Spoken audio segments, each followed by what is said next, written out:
Assalamualaikum warahmatullahi wabarakatuh. Kembali berjumpa dengan Pak Edi.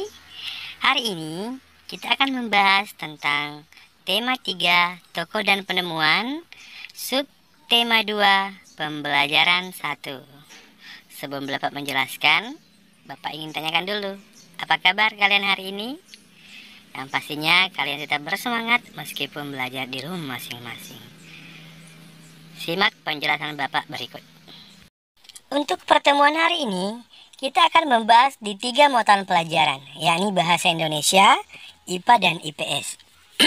Sebagai yang pertama, di sini terdapat sebuah teks bacaan yang berjudul Televisi Mengubah Dunia, di mana dalam bacaan ini nanti terdapat beberapa kalimat-kalimat yang masuk dalam kategori kalimat efektif dan kalimat tidak efektif. Nah, sebelum kalian mencari kalimat tersebut, kalian harus baca baik-baik ya. Baca mulai dari paragraf pertama hingga paragraf terakhir. Gimana? Sudah ditemukan kalimat efektif dan tidak efektif? Atau belum mengerti? Nah, akan saya jelaskan ya. Kalimat efektif adalah kalimat yang berfungsi untuk mewakili gagasan penulisan atau gagasan pembicara dan bisa diterima oleh pembaca. Kalimat ini memuat makna khusus penulis dan sifatnya yang harus disampaikan jelas, padat, dan singkat. Sedangkan kalimat tidak efektif adalah kalimat yang menimbulkan kerancuan dan ketidakjelasan makna bagi pendengar atau pembacanya. Jadi jelas sekali ya perbedaannya antara kalimat efektif dan kalimat tidak efektif. Nah, berikut ini ciri-ciri dari kalimat efektif. Yang pertama adalah memiliki struktur kalimat yang jelas dan lengkap. Jadi kalimat efektif itu memiliki ciri-ciri struktur kalimat yang jelas dan lengkap. Kemudian selanjutnya memiliki makna yang tegas, tidak boros kata, pemilihan kata yang cermat dan sesuai nalar, menggunakan kata yang padu, dan menggunakan bahasa yang logis. Nah, itulah ciri-ciri daripada kalimat efektif. Nah, untuk lebih jelasnya, perhatikan contoh-contoh untuk membandingkan antara kalimat efektif dan kalimat tidak efektif. Nah, dalam bacaan ini terdapat kalimat waktu dan tempat dipersilakan. Nah, itu merupakan contoh kalimat tidak efektif. Yang bagaimana itu kalimat efektifnya? Nah, yang tepat adalah kepada Bapak Arya Nugraha, waktu dan tempat kami persilahkan. Itu merupakan contoh perubahan dari kalimat tidak efektif menjadi kalimat efektifnya. Berikutnya terdapat lagi, sungguh sangat benar-benar beruntung nasib orang itu. Nah, itu sungguh sangat benar-benar beruntung nasib orang itu. Itu merupakan kalimat tidak efektif ya, pemborosan kata di dalamnya. Nah, yang mana kalimat efektifnya? Yang tepat adalah sungguh beruntung nasib orang itu.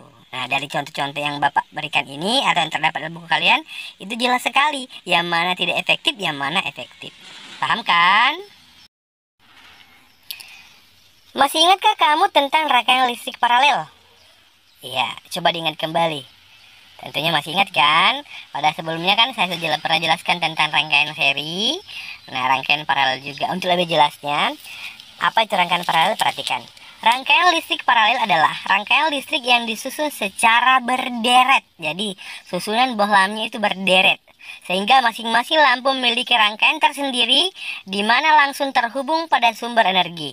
Apabila ada satu atau lebih komponen yang rusak atau dicabut, maka komponen lainnya tetap berfungsi. Beda dengan seri ya.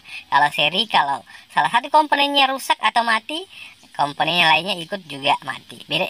Iya, jelas sekali perbedaan dengan paralel. Jadi rangkaian paralel itu apabila ada komponen satu yang mati, yang lainnya tetap menyala. Nah, rangkaian paralel ini sering digunakan di rumah-rumah ya, seperti mungkin di rumah kalian. Nah, seperti itu ya. Pada awal pembelajaran tadi, kita sempat membahas tentang bacaan yang berjudul Televisi Mengubah Dunia. Ada yang tahu makna daripada judul bacaan tersebut? Televisi Mengubah Dunia. Nah, maksud daripada bacaan tersebut adalah bahwasanya televisi itu dapat mengubah dunia. Dari dulunya yang mungkin pada masa ibu kalian, bapak kalian masih kecil, itu belum adanya televisi. Jadi untuk mengetahui informasi-informasi dari luar daripada negara kita itu susah. Nah, berbeda dengan sekarang.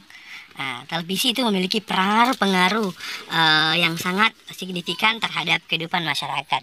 Nah, dari pengaruh tersebut, televisi tersebut itu ada dua pengaruhnya. Ada pengaruh positif dan ada pengaruh negatifnya. Nah, dampak atau pengaruh positifnya diantaranya adalah menjadi sarana dan pembelajaran tambahan, membantu memperluas wawasan, memberikan tayangan yang menghibur. Jadi dengan adanya televisi, kita menjadi wawasan kita itu menjadi luas. Kita dapat mengetahui informasi-informasi yang terdapat di luar negeri.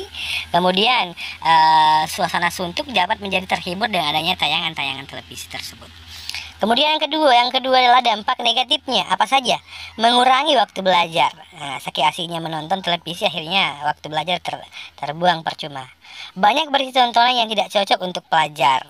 Kemudian membawa masuk pengaruh asing yang tidak baik. Nah, olehnya itu kita harus pandai-pandai memilih tontonan yang tepat untuk usia seperti kamu. Anak SD kan, jangan menonton film-film dewasa.